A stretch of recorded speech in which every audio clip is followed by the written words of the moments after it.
What's up, everybody? I am so excited for this episode with a new friend of mine, Joe Prim. Joe is a father and a podcaster. His podcast is Heroes Wanted, and we'll be talking a little bit about that. But before we start, I want to make sure that you get it on your radar, the big event, Montana. We are having our very first Brotherhood of Fatherhood event. It is in September on the 8th through the 11th, and we will be culminating with a 9/11 ruck where we're raising money for an awesome charity. But you will hear from people like Rob Wolf and some other incredible names that we are pulling together. We're going to go and do some tactical shooting and get some tactical shooting ridiculous training. It's part of the deal. We're gonna go roll some jiu-jitsu, which I've never done. So if you haven't, don't be scared. And we're going to go to some MMA fights. Like, the lineup's ridiculous. And we're just going to have a killer time with like-minded men who really just want to be challenged and learn more and be around men who are much like them. So that would be found at Brotherhood Fatherhood. Just brotherhoodfatherhood.com/events. Go there now. I only have 40 spaces. They're actually selling before I even launch this. So you'll want to go get your space, and there is actually financing available. So click on that financing if you're wanting to go and don't want to pay all up front. With that said, welcome to the show, Joe. Thanks, Scott. That sounds awesome. I love it. I love that you're not just having a bunch of guys get together and play games.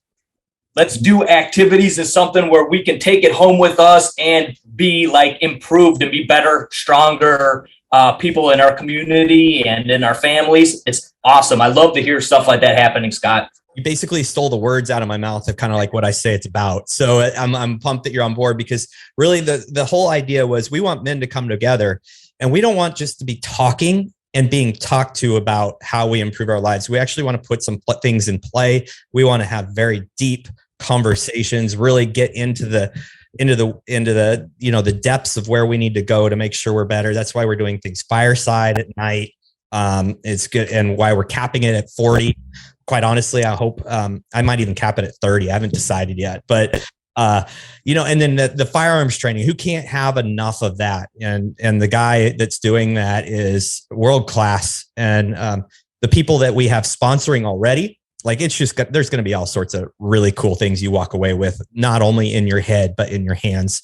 So pumped that you're pumped about that. Let's hear a little bit about you, because I think I found you on one of the social media outlets, and I was really liking what you were doing with your Heroes Wanted podcast, and your content was very much in line kind of with the things I believe. So what makes you tick, man? Dude, I love it. I love what you're doing. Thanks for that. Thanks for inviting me to be on your podcast, Scott. It's awesome. Yeah, I think we hooked up on Facebook. I came across what you were doing and was intrigued as well. So I reached out to check out what was going on. And I'll be honest with you, Scott, when I first saw it, I thought your name was Scott Rampage. And I was like, dude, I have got to meet this guy. And, once I got to talk to you a little bit and get to know you, I wasn't quite so disappointed that your last name was not Rampage. But hey, good to be here. Like I said, for me, this came out of growth for myself. The realization that, like so many men I see out there, I was asking myself, is this really it? I was kind of going through the motions. I was running through the script that we kind of are taught since we're young, since we're boys, of how to live and what we need to do. And I checked those things off my list, and I got to the end of that list, Scott, and I was like, really, is this it?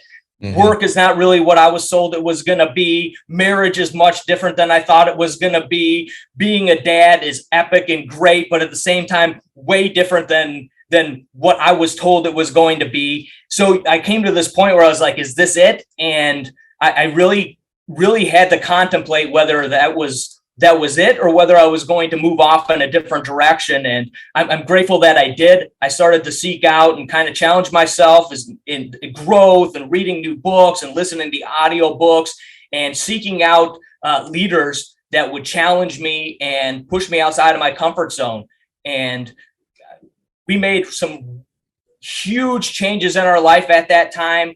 Ended up moving out to a little homestead there where we were at in Illinois at the time, 3.5 acres, really not knowing what we were doing or what we were getting into, but just knowing that I wanted my kids to see that if you wanted to do something, if you wanted to try something, don't wait around till retirement. Don't wait around till you get everything figured out and you think you got everything lined up.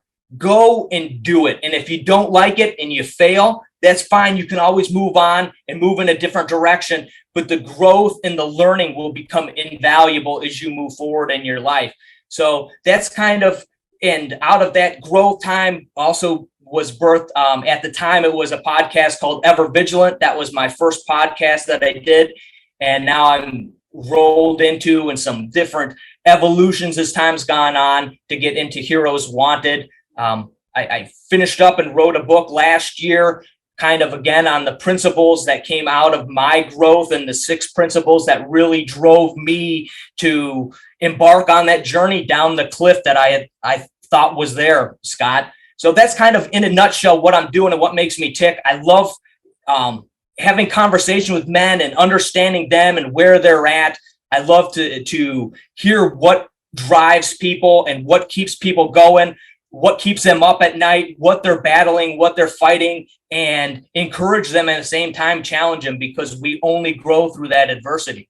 Right. Oh, 100%. I mean, our stories are really, really there's a lot of parallels, right? And I find that with a lot of men who are really pushing the boundaries on their own thinking, who are pushing the boundaries on what they expect of themselves, are pushing the boundaries on what they want for their families.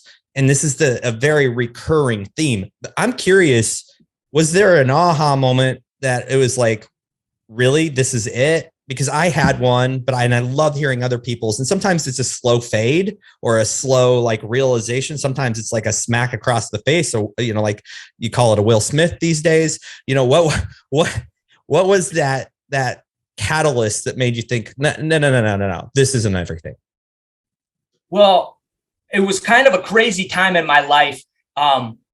During 2000, I think in 2009, we lost our house, and we were so far underwater on the house, and I was out of work for an extended period of time. We lost our house, and it was like an epic failure to me. I can vividly remember, Scott, watching, because we were moving into like a small townhouse, and watching the neighbors out taking the furniture that I probably still owed on the credit card bills off of the curb, and watching this dream and vision. And it wasn't a great mansion or anything. It was just a 3-bedroom house, but I had a backyard. Both of my kids were born in that house, and now it was gone. And I felt like an epic failure. Then I went back to work. And once I got back into work, man, I knocked out like all of my career goals in very quick fashion. So I was like at this place where I had failed my biggest failure in life, and probably within a year had kind of almost the same time where I'm still fighting and battling this fear and this loss that I had. All of a sudden now I've conquered everything that I wanted to conquer in the work world. So it was like this crazy collision of those two things. And in order to keep myself stimulated, and in order to kind of hide from work getting boring, and now, like I said, you kind of come to the end of that script with being married now at that point for probably around 10 years, having 2 kids. I checked off everything off my list, had the career, had the network, had the people, and I filled all of my void, all my free time with playing video games. And just before, the year before this happened, I had played through, Scott, every video game title that I wanted to play on the Xbox 360, and ended up having to buy, or I shouldn't say having to buy, but I bought a PS3 just so that I could have more games to play. Wow. I think I completed over 30 games that year. And it was kind of at the end of that, like this giant push. And I played those games because, man, they were filling a void. It was sedation. It was hiding from reality of what was going on, and that there was a bigger calling on my life. And I think at probably the beginning of that next year, after I had accomplished so much in the virtual world of video games that amounted to nothing, that I realized, is this it? How many more years am I going to do this? How many more years am I going to just continue going through the motions here? This is like Groundhog Day. It's every single week, exactly the same thing. I don't know that I can do this. And I started asking myself, is this it? Is this all that I'm here for? Is this really it? Is this all that I can accomplish? Have I trapped myself into this career where this is where I'm locked in? This is my future. What I'm seeing today is also my future. And it was kind of a scary moment. And at that point, I was like, no, I need to try to do something else. I don't know where I'm going, and I don't know what I'm going to do, and I don't know how it's going to work out, but I cannot continue living like this. Don't you think that that's really the difference between having goals and then having a purpose? Like you went from goal to now I'm on a purpose-driven life. I have a mission. I'm going somewhere. Is that kind of how you would relate what happened? Like, because you'd met all your goals. No doubt about it. And goals are fickle like that. There's a lot of guys out there who have these lofty visions of their goals. And I think the script, really plays into it. But you have those goals, and once you reach the end of them, it's like this bittersweet moment. It's sweet for such a fleeting moment that I made it to what I worked for years and years and years on. But then where do you go from there? And unless you have, like you're talking about, that purpose or that reason to keep moving forward or that drive, boy, it's very fleeting. Yeah, it's an emptiness. I mean, it really is an emptiness. It's interesting because I've never really kind of looked at this. I just always saw it as I didn't have a purpose, because I had my an identity in what I did and what I was achieving, instead of really an identity based in more of my values, my mission, and really who I am, not like what I do. And a lot of times we don't even understand or know the difference. And I keep referring to the script, and what I'm kind of talking about, Scott, is this idea that from the time we're little boys, we're told that, okay, you go to school, you graduate high school, and then you go on to college or the military. And some of these things vary from family to family and region to region and culture to culture, but they're basically the same. So now you can go get a job. After you get a job, you get married. After you get married, you have a couple of kids. And these things are detrimental to our society as a whole. We need these. And as young men, we need to have those goals and that drive to do probably the most important things that we're here to fulfill. But at the end of the day, once we have checked all those boxes and we've gone through that script, we end up very empty and unsure of where we're going to go next. And that's why a big part of what I try to talk about is, once you've come to that point, you've fulfilled your duties to society and your community and your family, let's write a new script moving forward. Yeah. You get to decide where you're going. You get to decide who you're going to serve. And I really think that, as you were talking about before, Scott, the idea of a purpose is always going to be serving. Your true purpose is always going to be serving. And what that looks like for one person versus another person could be completely different. There's a million different ways to serve, but you will always come back to feeling fulfilled and having a purpose in serving other people. Oh, that's so true. Do you believe, I've come to this belief that every man has to have like this little bit of this crisis of, what am I doing to really grow to their potential? I really believe that. I think everybody hits it at a different age, but I don't think I've met a man who's really, really making a mark on this world, who hasn't hit a place in their life where they're like, what the hell? Like, what's going on? What am I doing? What is your thought on that? Yeah, I think this is just another example of this modern confusion that we live in. I think it was obvious to us for millennia on what we needed to do, what we needed to accomplish, what our role was in our tribe or our community or our family. And now we've come to this point where it's so easy to survive. It's not easy to thrive. You're going to have to put efforts in. But if you want to just survive, you can manage that so easily in this day and age. And I think without that drive to thrive or to be an influence or impact other people in a bigger way, you can just float around and you'll manage somehow, one way or another. Right. Absolutely. And I think a lot of men go through it their entire life like that. In fact, I would argue that a large percentage of people live their life like that. And I don't know that everybody pursues really getting past it. I think a lot of people just live in a complacency, like, this is life. Okay, I'm happy coming home, doing what I do, being where I'm at in my job. If I get a raise, cool. I've met so many men like that, and it's really hard to be around them personally. Once you kind of get to this place where you're really, really looking to always be improving, and you said some words that I wrote down because I think they're so incredibly powerful for men. It's a challenge. We should always be looking for a challenge. No doubt. And I think that's what made, when we go back and we look at history and these different people stick out to us, we were really meant to be tribal people and to fit into our tribe and to find our role within that tribe. And what I find interesting, Scott, is we were kind of the same way even as boys running the neighborhood. You had a kid who maybe was the fastest and he ran the races against the other kids that challenged, right? Or you had the kid that was good at climbing the trees and then he played his role when you were playing Army. Or you had the kid that was in the group that his mom always had fresh cookies. But we all kind of served our little role and our purpose within that group.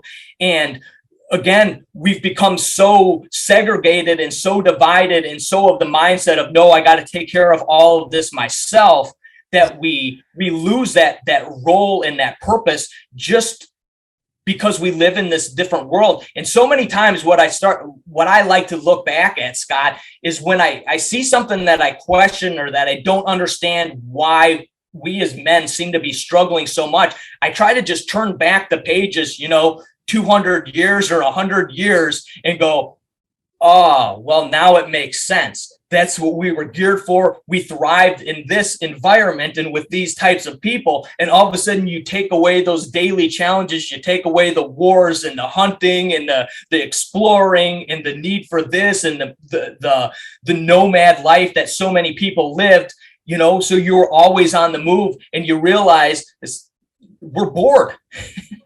100%. It's so good to hear another man say this. And I like to surround myself with men who think that way. Like, we get complacency and boredom become normal because there really aren't built-in challenges in our life unless we want to take them. And I have so many friends who manufacture difficulties in their life, ice baths every day, hard physical things, which is the way I choose to go. But what do you do to keep yourself challenged? And what do you encourage other men to do? Like, what are some of the tools and things that you would say to other men? Like, if you find yourself feeling a little complacent or you don't have this big push, what do they do? Man, I just did a podcast on this because we live in such a chaotic period. And I don't really think that probably things are any more chaotic than they've been throughout the history of man. We just have more information and it's kind of given to us in a way to make us a little more fearful, a little easier to manipulate and control into different directions. But what I talked about in the episode is there are two very different ways that we can deal with the chaos in this world.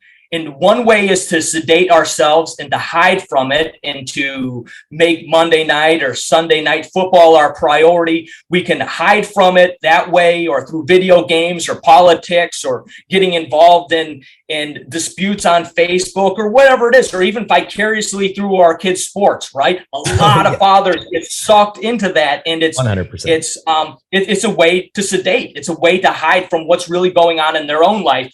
And then what we happen too is then with the boredom, so you're sedating yourself, you become bored, and then we start to sabotage ourselves. But what really gets scary, Scott, is once you kind of move beyond that realm of, so some people sabotage and it ends there, some people sedation and ends there. But unfortunately, for a lot of guys, it goes that step beyond and it ends up down a path of suicide. And that boredom and that struggle without having the people around you to support you and to be there is a lot of times, unfortunately, ends towards death. So I really believe that the opposite side of taking the route of sedation is to take the route of routine and tradition. And throughout history, those things have been consistent. It's having that routine of what you do day in and day out. I get up at this time, I do this exercise, or I spend time in the Bible. I spend time every morning. I write a note to each of my kids and to my wife every single morning. I love those on a sticky note, and it goes right on their bedroom door. And when I first started it, I thought it was about them, and it took me a while to really work my way to it. But now, after doing it for more than a year, I realize it's about me. It's about me showing my gratitude. It's about me looking at where they are today in their lives and what would be a word of encouragement to them. So these little things, prayer time, quiet time, getting up early, all these things add to a routine, and that routine helps fight the chaos.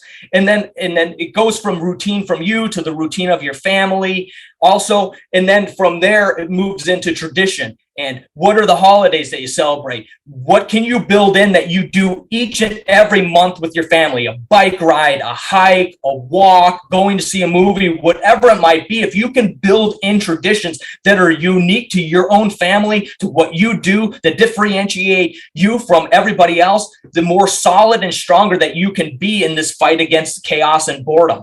Because those are things that when things get tough and when things are difficult, that you can grab onto, almost physically grab onto and hold onto you when you're starting to drown. They're like a life preserver with tradition and routine. I think they're detrimental to growth and detrimental to keeping your head above water at times. Yeah. So an interesting fact is that two of my early guests on this podcast are dead now. One came on, and not too long after he was on, I actually had him on another podcast I was doing. He died of a massive aneurysm, and he was deadlifting, and he died. And the podcast we actually recorded, he shared how he was creating a legacy for his family. He was writing every single day to him, and he did this for his wife, much like you do. And we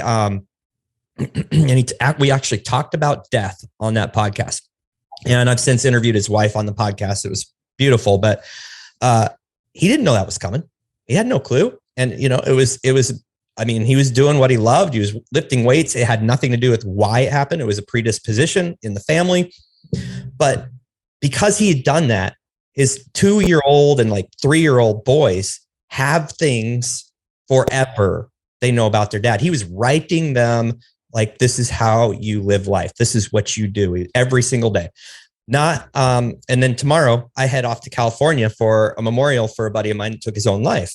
And, and he was on the podcast, and he talked about preparation and, just being prepared. And you nailed it on the head. And I think we have to talk about these things. I think we have to stare them straight in the face. I believe it's our duty to stare every man we know in the face and say, are you prepared to die today? Right this minute? Will your family be okay? And I'm not talking financially. I think that's very important. Will they be okay? Will you have left some sort of legacy or tradition or manual for them as they go away? So I love the sticky note, because it's like stacking habits, just doing a teeny bit each day. Yep. I mean, that sticky note pile, if they keep it, it's going to be massive. It's going to be a book, Yeah. And it's funny, because my daughter, she'll keep them, or I think she keeps almost all of them. My wife leaves them on the door. My son, he takes them off and throws them on the floor. Later, he'll be like, why did I do that? and I ask him about it, and he's like, I read it first, Dad. I read it. And at first, I'll be honest with you, and this is for anybody that starts doing that takes me up on the challenge to do that, is at first, it's going to be very disheartening when you find these sticky notes stuck on the bottom of your sock.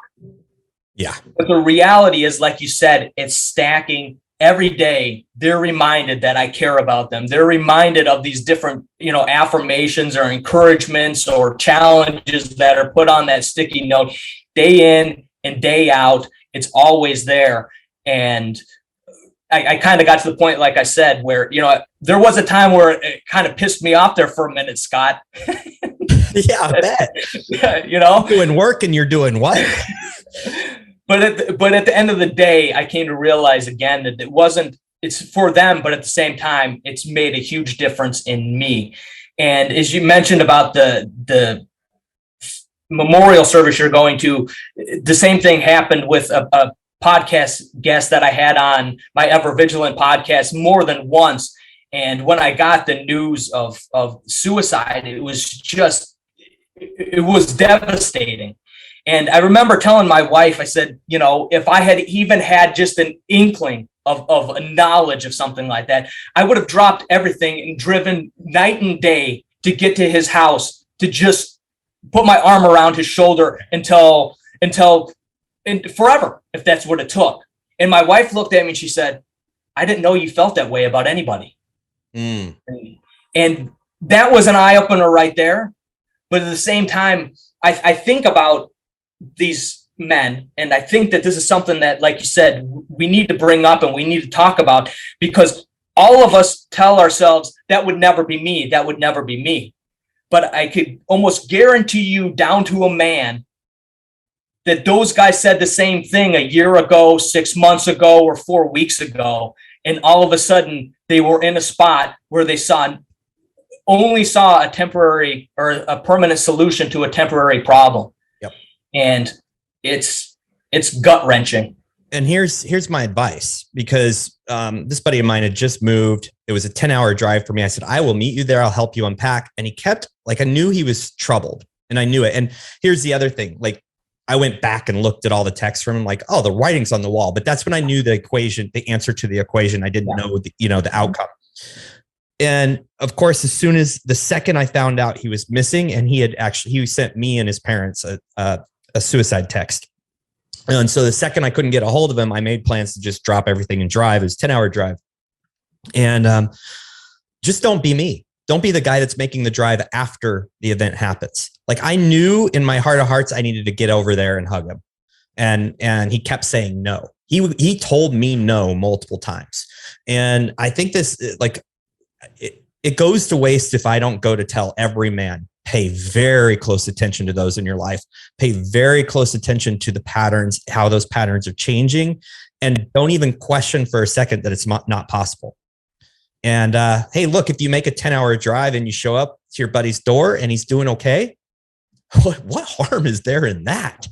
Right? So I think it's just an opportunity to take some situations. I wouldn't call them mistakes on my end. You have to learn somehow. Take some situations and learn from them. And I'm with you. I'd be there in a heartbeat. And I think we all need to have this closeness with other men. We are each other's duty. Those men are my duty, and vice versa. And we just pay attention. It's just a problem, and I'm not going to be okay with it. Yeah. No, we don't have to look back that far to see tribalism everywhere. We really, I've had this conversation so many times with guys, and they say, well, that's not really America. That's not really how we do things. And that's really a lie. Mm-hmm. Because we can look back to our grandfathers, and you see the heyday of the Elks Lodge and the Moose Lodge and booster clubs in the schools, and guys getting together after work at the bar every single day, day in and day out, whether they left the coal mine or they were in the trades. They spent time together. And the quality of that time, or what that time looked like, I would love to be a fly on the wall and actually see. We can't do that now at this point. But there's still an understanding of getting together. And there was an understanding of trading things. The neighbor down the road, he might fix your car, and then you owed him a favor. And when he needed you to do something, I remember my grandpa bringing that up and just talking about, well, so-and-so, he owed me a favor for this. And that meant something. When's the last time you heard anybody now talk about owing somebody a favor? It just doesn't exist. But there was this camaraderie, this understanding that even though it still might have been somewhat at a distance here in America, we love our individualism. But there was an understanding that I can't do everything myself. I shouldn't even attempt to do everything myself. Okay. Let's get together. Let's learn. And I was really surprised when I was in Illinois. I lived in a very rural area, and I had the opportunity to have a conversation with an older gentleman that had lived in that community his whole life. And I often wondered about these rural areas and these rural farmers who always seem like were always kind of sold on this idea that they were very solo, that they just did everything themselves. They were very separated. They're very rough individuals. And it came up in conversation that every Sunday they would go to church in this little town, and they had probably a couple, Methodist church and a Lutheran church and a Baptist church or something. But every Sunday after church, families would go sit on their bench down the main street, and then everybody would kind of walk around and they would talk to one another, visit with one another, share what was going on in their lives. So even when we're kind of sold some of these ideas, I think through movies or through just ideas of what things were like, even at that point in these rural areas where people lived miles apart from one another, they still spent that time giving to one another and serving one another in that purpose. And I'm sure when people needed a hand with something, that was their opportunity to say, hey, this is going on. I need help moving this tree, or I need this done. And then the community could gather together and help that person out. I thought it was real interesting insight that I didn't understand before that conversation.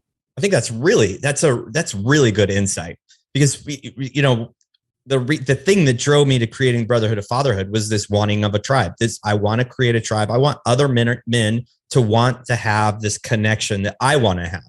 And I think it's a big missing thing. And we mistake something that I think we've got to work really hard on fixing, is we mistake social media tribe as real. Yeah.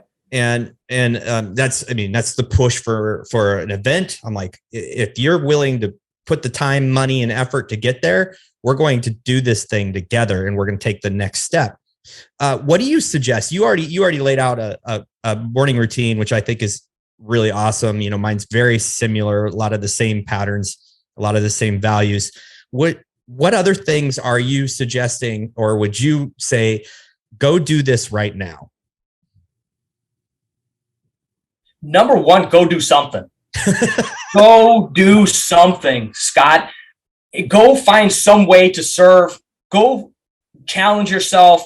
Go do something, because time is always going by. And if you are not moving forward, you're moving backwards. And for some of you out there that are listening, or at a point in your life where moving forward might be a slow crawl, that's fine.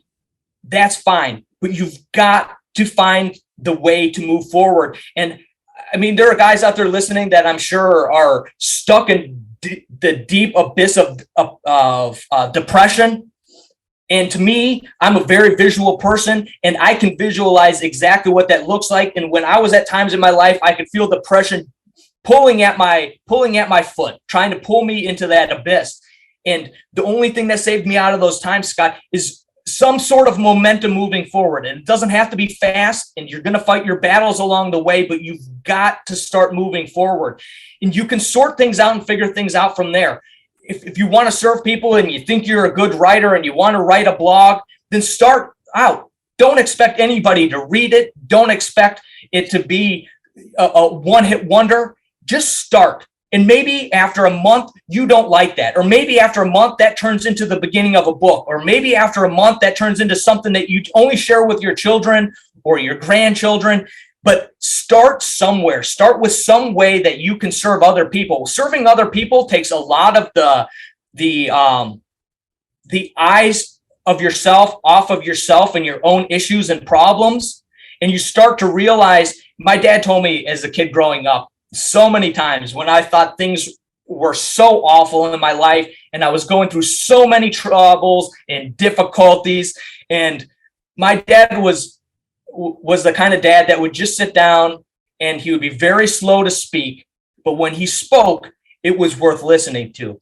And he told me, he said, Joe, if you were to sit down at a table, at a conference table with everybody that you knew, and each of you guys threw out your problems onto the table so that everybody around could see the problems that you have and are going through in your life right now, you would leave with your own.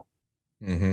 And I thought that just blew my mind thinking of it that way, that I'm so concerned and I'm so caught up into my own problems that I have going on or that I think are big issues or big problems. But the reality is they're probably so trivial compared to the guy I'm standing next to or the guy I'm working with or the neighbor that lives across the street. And when we can look at things that way and we can begin to serve other people where they're at, to show them some empathy and to build rapport with other people. The other thing I would say, Scott, and that I'm learning more and more is the necessity for the soft skills. We've got to put a focus on learning how to lead. We've got to put a focus on learning how to speak to people. We've got to put a focus on learning how to build rapport with people, to build relationships of trust and understanding and empathy with other people. And we need to learn how to sell, because if you don't know how to sell your great idea, because you might have a school board that is screwed up beyond your imagination. But if you cannot get the people together, if you cannot sell your idea or sell a different route, a different way of doing things to the other people, you've got nothing. So those are just some things that I've been learning and that I'm putting a focus on in my own life, because there are things that we miss and there are things that aren't taught to us or we don't learn the importance of in school or through our normal everyday life. But these are invaluable things that will get you far. Yeah. Yeah. Well, something that kind of came to mind is like, if you just go and connect with other people and serve, there is going to be a moment, and you don't do this for the reciprocation, but you do it knowing that that's possibility. But the thing is when we need to be served, we're probably too deep in it to realize that you need people close enough that will just swoop in and do it. And by serving others, being close, we as men have to open our guard. Hey, you might get hurt. You might meet somebody and you think he's awesome, and then he undercuts you or does something ridiculous, because we're humans. It's just what we do. But you have to be susceptible to that, because there's no way, there's no way to move forward without a little kickback once in a while. So, the challenge to me on that end is just go ahead and, open that door and understand that there is an inherent risk. But I can't think of pretty much anything that's worth it without a risk. There's always a risk involved in things that are worth chasing. Yeah, that was my motto for the year last year, Scott, was without fear, there is no risk, and without risk, there is no reward. And just like you said, as those thoughts were coming to my mind as I was out on a run one day, I started thinking about it. And like you're saying, I cannot think of anything in my life that didn't come at some perceived risk. Even if at the end of the day, it wasn't a risk, right? At that moment, there was fear involved, and I perceived it as a risk. And otherwise, no, there is no reward. Absolutely. Absolutely. Yeah, that's excellent. Let's wrap this up with, some practical places for guys that kind of want to really challenge themselves and move more in the direction that you're pushing. I know one thing they can do, they can listen to Heroes Wanted podcast. They can listen to this podcast. What are some challenges or things you would say, or what are some resources, what are some resources that you've used? It can be books, podcasts, whatever, that have really kind of helped you move along in this journey. You name it. I've done it or tried it. Books are a great way. One of the first things that I started doing when I wanted to get more into growth was turning off the sports talk radio and the political talk radio and started listening to audiobooks that either challenged me, or even if they weren't audiobooks that challenge you or about self-help or anything, maybe they're about history, maybe even they're just fiction, but they take your mind off of the silly stress and the silliness that you get caught up in with so many of those other things. So audiobooks, I think, are great. I think podcasts are great.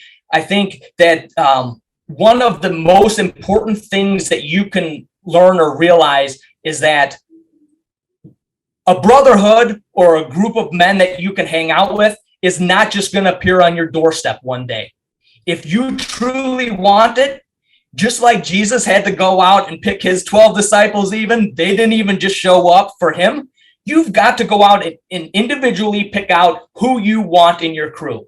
And don't let that be an intimidating thing. let that be an empowering thing, that you have the right and the ability to pick out each and every one of those guys to fill in a role where you need help or where you see they need help, and build it out the way that you see fit.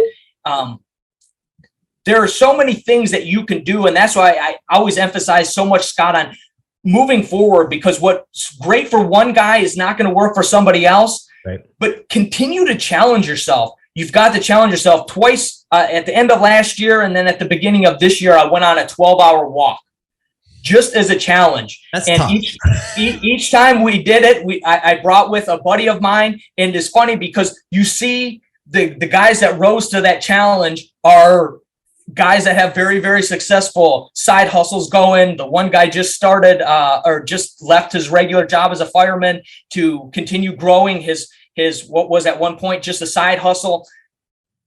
Go and do things that driven people do, and you will become more driven yourself, and you will test yourself, push yourself outside of the comfort zone, and realize that the pain that you're going through, the idea of the struggle, that's part of the payment plan for getting where you want to go. We live in a society that's filled with the ideas of having hacks and getting places quickly or finding some sort of trick way to do things. But the reality is growth takes time, and there is very little way to cheat time. Right. There is very little way. I will say going on a 12-hour walk with another guy is probably a great way to hack a friendship and make it deep really quickly. But other than that, other than spending time, other than investing your time and energy into things, stop looking for the fast way, stop looking for the hacks, focus on you growing and what that really looks like to you.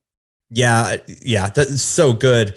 There's so many men in the group who've like, how do I start a new business? And the answer should always be surround yourself with people who are going to challenge you and start doing hard things. Just keep doing what you're doing, start doing hard things. And all of that stuff comes to fruition, because I think back on my current business. It has been very successful. It's only a little over a year old.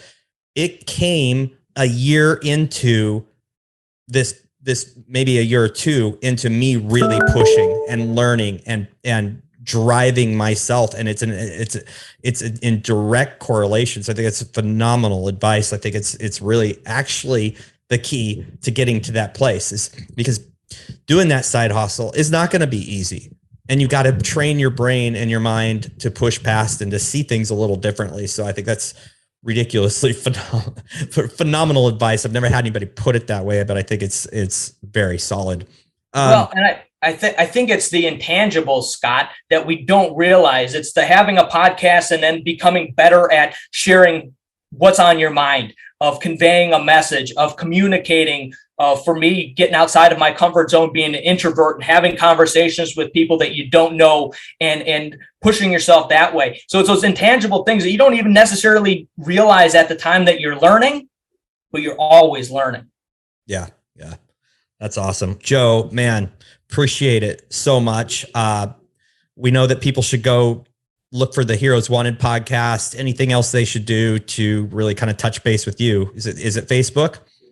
Yeah, you can check out what I got going on Facebook. I've been a little slow lately working on some other stuff, getting my coaching program really ironed out. You can go to heroeswanted.us/coaching to go to the page there. And from there, you can schedule a conversation where we can kind of really do a deep dive into where you're at today, and then come up with a game plan for moving forward. No heavy selling, no awkwardness, just being honest about where you're at, and kind of in working together to come up with a game plan on you moving forward, what that looks like for you, so that you can get where you want to go. If we don't know where we want to go, Scott, it doesn't matter how hard you're pushing on the gas pedal, doesn't matter how much effort and energy you're putting in, you're just going to spin your wheels. That's right.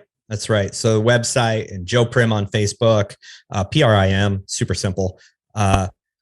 Man, thank you so much for your time and your wisdom. Is absolute honor to have you on. Awesome, Scott. Absolutely a pleasure to be here. Really love what you're doing. Keep it up, brother. And we'll bump into each other one of these days down here in Texas. Absolutely. Everybody, You heard it from Joe. Go challenge yourself. And then also go to brotherhoodfatherhood.com/events and just go sign up for the event, because this is exactly what we're talking about. We're talking about getting together with other men, putting yourself in challenging places, challenging your thoughts, challenging your body, and learning from people who've been through it, and tribe, all about that tribe. I hope you all have an amazing day. See you later. Thank you for listening to the Brotherhood of Fatherhood podcast. If you enjoyed the podcast, be sure to share it with your friends, your family, and follow us on social media. If you are a father, make sure you join our Facebook group, The Brotherhood of Fatherhood. Hit the subscribe button and tune in next time for more podcasts from the Brotherhood of Fatherhood.